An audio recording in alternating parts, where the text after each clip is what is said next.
probably a bit of a balancing act between the good news of the recovery fund versus obviously what are the longer term implications in terms of the employment situation, employment market, and obviously to see the longer term winners versus losers in terms of the industrial and the sector evolution.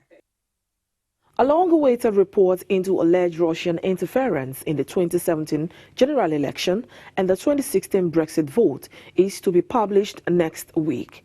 Intelligence and Security Committee voted unanimously for it to be released before Parliament's summer break. It is understood the delay in publishing the report, which was completed last year, had led to speculations that it contains details that seems embarrassing for the Conservatives, but the government denies that political considerations were involved. The report is thought to look at a wide range of Russian activity, from traditional espionage to subversions, but the greatest interest is in possible interference in 2016 and 2017 votes. And now some reports in business. Central Bank of Nigeria has released a 16 billion naira for anchor borrowers program while receiving applause for its new foreign exchange policy restricting foreign access for maize imports. Maize Association of Nigeria says the Apex Bank acted in the best interest of the economy, urging farmers to explore the opportunities presented by the restrictions to increase production capacity. President of the association, Abubakar Bello, while speaking at the news conference in Abuja, listed the achievements of the last planting season, adding, though the association is targeting about 25 million metric tons of maize production in this year's planting season, this might suffer about 25% reduction due to COVID-19 pandemic. Though maize farmers have cultivated about 250,000 hectares of maize in this year's wet farming season. And moving on, the federal government of Nigeria has so far released 995.665 billion naira for capacity expenditure to implement the 2020 revised budget. Minister of Finance, Budget and National Planning, Zainab Ahmed, stated this in Abuja while presenting a check of 162.667 billion naira realized from the 2020 Sukuk insurance to the Minister for Works and Housing, Babajide Fashola. With the release of this 162.557 billion naira to the Federal Ministry of Works and Housing, she says amount appropriated for roads projects financed by Sukuk in 2020 budget has been released. According to the minister, the government has been encouraged by the tremendous success recorded with regards to improvements in road infrastructure across the 6 geopolitical zones with the intervention of this special funding.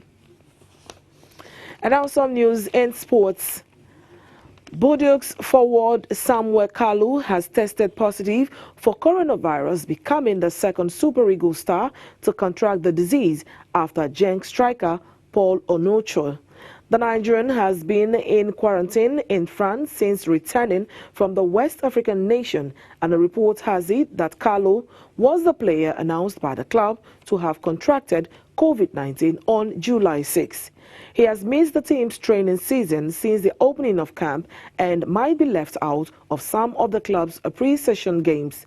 Kalu, according to reports, is expected to rejoin the rest of the squad on July 27 should he return in a negative test.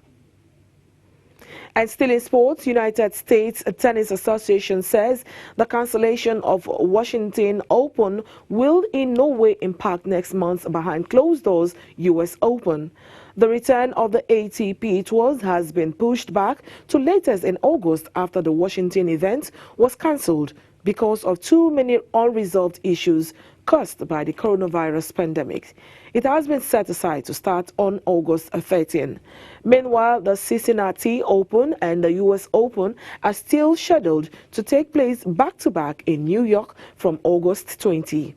However, USTA says the decision to hold these events is based on health and safety, the interests of the sports, and financial viability.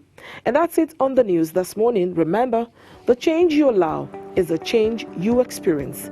For comments, contribution, advert placement, please call the official line on your screen or email us via info@salvationtv.tv. Thanks for watching.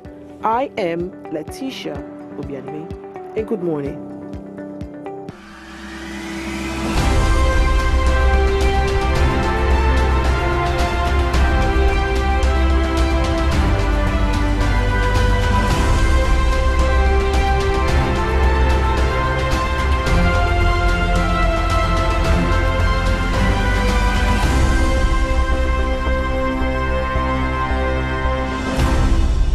Salvation TV, restoring hope, transforming destinies.